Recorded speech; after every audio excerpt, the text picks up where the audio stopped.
My dear students, last భాగంలో హల్లులకు ఒత్తులు అనేటువంటి విషయం గురించి మొత్తం ఒక వీడియో అంతా చేయడం జరిగింది. హల్లులకు ఒత్తులు ఏ విధంగా రాయాలి, ఏ విధంగా చదవాలి అనేది ఆ వీడియోలో చాలా క్లియర్గా నీట్గా వివరించడం జరిగింది. అయితే మీరు ఒకసారి గమనిస్తే కనుక చాలామంది విద్యార్థులు సమస్యను ఎదుర్కొన్నారు. చాలామంది కాల్ చేసి మరి చెప్తున్నారు, ఏంటి సార్ ఇప్పుడు కా హల్లుకు ఒత్తులు అని మీరు చెప్పారు, కానేటువంటి అక్షరానికి అన్ని ఒత్తులు కలిపాం.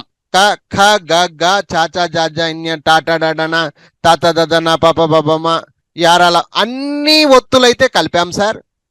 అయితే మాకు చదవడానికి ఎలాగా, కొన్ని వస్తున్నాయి, కొన్ని చదవడానికి రావట్లేదు అని చాలామంది ప్రశ్నిస్తున్నారు, డౌట్ అడుగుతున్నారు ఫోన్ చేసి. ఎస్ మై డియర్ స్టూడెంట్స్, నిజంగా చెప్తున్నా, మీరు గనక ఈ డౌట్ గనక మీకు వచ్చినట్టయితే గనక ఎగ్జాక్ట్లీ కరెక్ట్ అండి, నిజం. ఎస్, అయితే దీనికి సమాధానం ఏంటి? మరి అన్ని ఒత్తులు మనం ఒత్తక్షరాలన్నీ కూడా చదవడానికి వస్తాయా, పలకడానికి వస్తాయా, ఏంటి దీనికి సమాధానం ఏంటి అని ఇప్పుడు మనం చర్చించుకుందాం. డియర్ ఫ్రెండ్స్, డియర్ స్టూడెంట్స్, గుర్తుపెట్టుకోండి, ఒత్తొచ్చినటువంటి అంటే మనం అన్ని ఒత్తులను రాశాం కాబట్టి కొన్ని మాత్రమే చదవడానికి వస్తాయి, కొన్ని చదవడానికి రావు. అంటే ఒక పదం ఉందనుకుందాం, ఆ పదములో ఇప్పుడు ఫర్ ఎగ్జాంపుల్ కుక్క అని ఉంది. ఇక్కడ మీరు గమనించండి, కాకు కావత్తుంది. అంటే ఇప్పుడు ఒక పదం రాసినప్పుడు, ఒక పదాన్ని మనం రాసినప్పుడు అప్పుడు మాత్రమే కంప్లీట్గా అంటే పూర్తిగా చదవడానికి అనుకూలమవుతుంది. ఒక పదాన్ని మనము పూర్తిగా రాసినప్పుడే అప్పుడు అది వర్కౌట్ అవుతుందా లేదా, ఆ ఒత్తక్షరము మనం పలకగలుగుతున్నామా లేదా అనేది మనకు అర్థమవుతుంది. ఓకే, కాబట్టి ఇప్పుడు మీరు చేయాల్సిన పని ఏంటంటే, ఇవి పలకడానికి వస్తాయా, పలకడానికి రావా అని మాత్రం ప్రశ్నించుకోవద్దండి. ఇప్పుడు మాత్రం ప్రశ్నించుకోవద్దు. ముందు ఒక్కొక్క అక్షరానికి హల్లులకు ఒత్తులు ఎలా పెట్టాలి అనేది మాత్రమే నేర్చుకోండి. లాస్ట్ వీడియో చూడండి, మొత్తం కా హల్లుకు ఒత్తులు ఎలా పెట్టాలి, గా హల్లుకు పెద్ద ఖా హల్లుకు ఒత్తులు ఎలా పెట్టాలి, గా హల్లుకు ఒత్తులు ఎలా పెట్టాలి, పెద్ద ఘా హల్లుకు ఒత్తులు ఎలా పెట్టాలి, చా హల్లుకు ఒత్తులు ఎలా పెట్టాలి, ఛ జ జ ఠ ఠ ఢ ఢ త థ ద ధ న ప ఫ బ భ మ య ర ల వ శే ష స హ అళ క్ష. ఈ విధంగా మనము అన్ని అక్షరాలకు ఒత్తులు పెట్టడం మాత్రమే నేర్చుకోండి. అన్నీ కూడా పలకడానికి ఇప్పుడు రావు, కొన్ని పలకవచ్చు, కొన్ని పలకకపోవచ్చు. ఇప్పుడు దీని గురించి ఆలోచన చేయకండి, జస్ట్ ఒత్తులు రాసే విధానం నేర్చుకుంటే చాలు.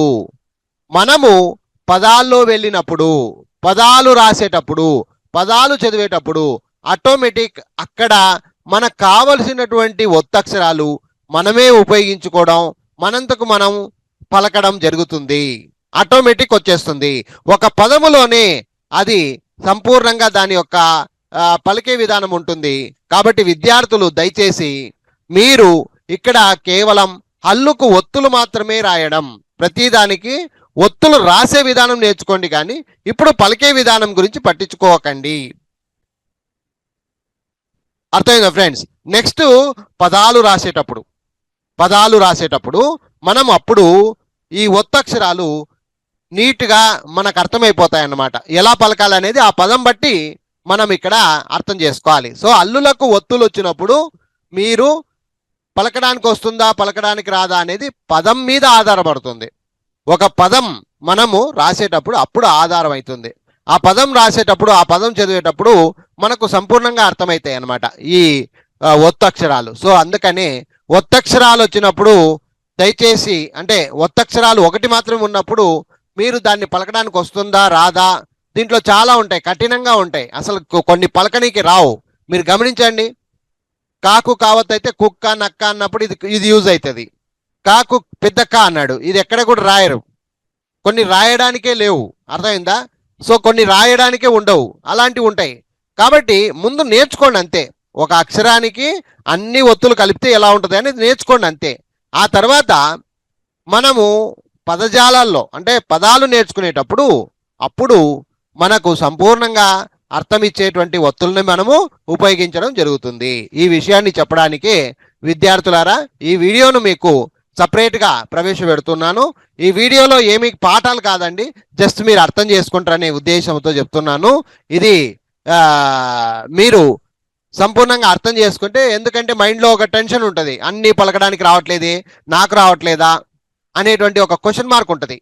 సో మై డియర్ స్టూడెంట్స్, గుర్తుపెట్టుకోండి, అన్ని ఒత్తులు పలకడానికి రావాలి అనేటువంటి సూత్రం అయితే ఏం లేదు ఫ్రెండ్స్.